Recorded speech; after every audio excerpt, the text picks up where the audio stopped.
Hello friends, ओम श्री गणेशाय नमः। आप सभी का स्वागत है आपके अपने यूट्यूब चैनल पर। फ्रेंड्स, आज हम आपको इस वीडियो में बताने जा रहे हैं साल 2025 की गणगौर पूजा का शुभ मुहूर्त, गौरी तीज का शुभ मुहूर्त, पूजा विधि, पूजा सामग्री, उद्यापन विधि और महत्व के बारे में। साथ ही हम आपको बताएंगे विनायक जी की कहानी और गणगौर माता की कहानी के बारे में।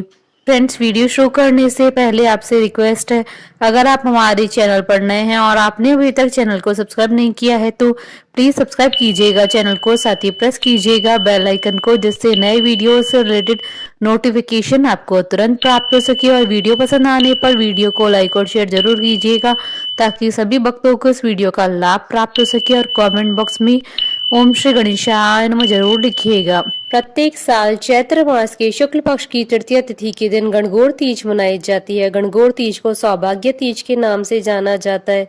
इस दिन विवाहित महिलाएं सौभाग्यवती व मनवांछित फल प्राप्त करने के लिए व्रत रखकर गणगौर माता की पूजा करती है। इस दिन अविवाहित महिलाएं भी उत्तम जीवन साथी की कामना से इस व्रत को रखती हैं। गणगौर पूजन की सामग्री। जिस तरह इस पूजन का बहुत महत्व है, उसी तरह पूजा सामग्री का भी पूर्ण होना आवश्यक है। पूजा सामग्री में लकड़ी की चौकी, तांबे का कलश, काली मिट्टी, होली की राख, 2 मिट्टी के कुंडे, गमले, मिट्टी का दीपक, कुमकुम, चावल, हल्दी, मेहंदी, गुलाल, अबीर, काजल, घी, फूल, दूब, आम के पत्ते, पानी से भरा कलश, पान के पत्ते, नारियल, सुपारी, गणगौर के कपड़े, गेहूं, बांस की टोकरी, चुनरी का कपड़ा। गणगौर पूजन की विधि। महिलाएं 16 दिन की गणगौर पूजती हैं, जिसमें मुख्य रूप से विवाहित कन्या शादी के बाद की पहली होली पर अपने माता पिता के घर या ससुराल में 16 दिन की गणगौर बिठाती है। यह गणगौर अकेली नहीं, जोड़े के साथ पूजी जाती है। अपने साथ अन्य 16 कुंवारी कन्याओं को भी पूजन के लिए पूजा की सुपारी देकर निमंत्रण देती है। 16 दिन गणगौर धूमधाम से मनाती है। अंत में उद्यापन कर गणगौर को विसर्जित कर देती है। फाल्गुन माह की पूर्णिमा, जिस दिन होलिका का दहन होता है, उसके दूसरे दिन पड़वा अर्थात जिस दिन होली खेली जाती है, उस दिन से गणगौर की पूजा प्रारंभ होती है। जिस कन्या के विवाह के बाद की प्रथम होली है, उसके घर गणगौर का पाटा चौकी लगाकर पूरे 16 दिन उन्हीं के घर गणगौर का पूजन किया जाता है। सर्वप्रथम चौकी लगाकर उस पर साखिया बनाकर पूजन किया जाता है, जिसके उपरांत पानी से भरा कलश, उस पर पान के 5 पत्ते, उस पर नारियल रखते हैं। कलश चौकी के दाहिनी ओर रखते हैं। अब चौकी पर ₹1.25 और सुपारी गणेश जी स्वरूप रखकर पूजन करते हैं। फिर चौकी पर होली की राख या काली मिट्टी से 16 छोटी छोटी पिंडी बनाकर उसे पाटे पर रखा जाता है। उसके बाद पानी से छींटे देकर कुमकुम चावल से पूजा की जाती है। दीवार पर एक पेपर लगाकर कुंवारी कन्या 8-8 और विवाहित 16-16 टीकी क्रमशः कुमकुम, हल्दी, मेहंदी, काजल की लगाती है। उसके बाद गणगौर के गीत गाए जाते हैं और पानी का कलश साथ रखकर हाथ में दूब लेकर जोड़े से 16 बार गणगौर के गीत के साथ पूजन करती हैं। उसके उपरांत गणगौर की कहानी गणेश जी की कहानी कहती है। उसके बाद पाटे के गीत गाकर उसे प्रणाम कर भगवान सूर्य नारायण को जल चढ़ाकर अर्घ देती हैं। पूजन वैसे तो पूरे 16 दिन करते हैं, परंतु शुरू के 7 दिन पूजन के बाद 7वें दिन शीतला सप्तमी के दिन सायंकाल में गाजे बाजे के साथ गणगौर भगवान व 2 मिट्टी के कंडे कुमार के यहाँ से लाते हैं। अष्टमी से गणगौर की 30 तक हर सुबह बिजोरा, जो कि फूलों का बनता है, उसकी और 2 कुंडे हैं जिसमें गेहूं डालकर ज्वारे बोए जाते हैं। गणगौर जिसमें ईश्वर जी भगवान शिव, गणगौर माता पार्वती माता के मालन माली ऐसे 2 जोड़े और एक विमल दास जी ऐसी कुल 5 प्रतिमाएं होती है। इन सभी का पूजन होता है। पर गणगौर तीज के उद्यापन होता है और सभी चीजें विसर्जित होती हैं। उद्यापन की सामग्री। पूजन सामग्री के अलावा उद्यापन की सामग्री में सीरा अर्थात हलवा, पूड़ी, गेहूं, आटे के गुने, साड़ी, सुहाग या 16 श्रृंगार का सामान आदि। गणगौर की उद्यापन विधि। 16 दिन की गणगौर के बाद अंतिम दिन जो विवाहिता की गणगौर पूजी जाती है उसका उद्यापन किया जाता है। आखिरी दिन गुने, सीरा, पूड़ी, गेहूं गणगौर को चढ़ाए जाते हैं। 8 गुने चढ़ाकर 4 वापस लिए जाते हैं। गणगौर वाले दिन कुंवारी लड़कियां और ब्याह वाली लड़कियां 2 बार गणगौर का पूजन करती हैं।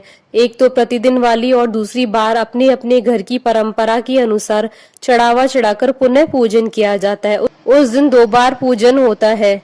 दूसरी बार के पूजन से पहले ब्याह वाली स्त्रियां चोलियां रखती हैं जिसमें पपड़ी या गुने रखे जाते हैं। उसमें 16 फल खुद के, 16 फल बाई के, 16 जमाई के और 16 फल सास के रहते हैं। चोले के ऊपर साड़ी व सुहाग का सामान रखें। पूजा करने के बाद चोले पर हाथ फिराते हैं। शाम में सूरज ढलने से पूर्व गाजे बाजे से गणगौर को विसर्जित करने जाते हैं और जितना चढ़ावा आता है उसे कथनानुसार माली को दे दिया जाता है। गणगौर विसर्जित करने के बाद घर आकर 5 बदावे गीत गाते हैं। फ्रेंड्स, अब आइए जानते हैं साल 2025 में गणगौर पूजा का प्रारंभ कब होगा और उसका समापन कब होगा। गौरी तीज के शुभ मुहूर्त के बारे में हिंदू पंचांग के अनुसार साल 2025 में गणगौर पूजा का प्रारंभ 15 मार्च 2025 शनिवार से होगा और गणगौर पूजा का समापन गौरी तीज को 31 मार्च 2025 को होगा। चैत्र शुक्ल तृतीय तिथि प्रारंभ होगी 31 मार्च 2025 को सुबह 9:11 पर और चैत्र शुक्ल तृतीय तिथि का समापन होगा 1 अप्रैल 2025 को सुबह 5:42 पर और दिन रवि योग और सर्वासिद्धि योग का शुभ संयोग भी बन रहा है। रवि योग का प्रारंभ होगा दोपहर 1:45 से दोपहर 2:08 तक। फ्रेंड्स, आप हमारे चैनल पर ज्वाइन बटन को दबाकर हमारे चैनल के मेंबर भी बन सकते हैं। हम हमारे चैनल के मेंबर्स के कमेंट्स को टॉप प्रायोरिटी पर रखकर उनका रिप्लाई करते हैं। गणगौर माता की पौराणिक कथा। राजा का बोया जो चना, माली ने बोई दूब। राजा का जो चना बढ़ता जाए पर माली की दूब गढ़ती जाए। एक दिन माली हरी हरी घास में कंबल ओढ़ के छुप गया।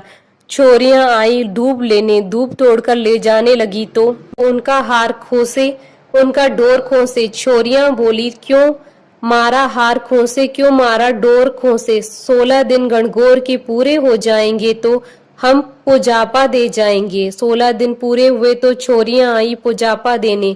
माँ से बोली, तेरा बेटा कहाँ गया। माँ बोली, वो तो गाय चराने गयो है। छोरियों ने कहा, ये पुजापा कहाँ रखे तो माँ ने कहा, ओबरी गली में रख दो। बेटो आयो गाय चराकर और माँ से बोलियो, माँ छोरियां आई थी। माँ बोली, आई थी, पुजापा लाई थी। हाँ बेटा लाई थी। कहाँ रखा है। ओबरी में। ओबरी। 1 लात मारी, 2 लात मारी, ओबरी नहीं खुली। बेटे ने माँ को आवाज लगाई और बोलिया कि माँ ओबरी तो नहीं खुले तो पराई जाई कैसे डाबेगा। माँ पराई जाई तो डाब लूंगा पर ओबरी नहीं खुले।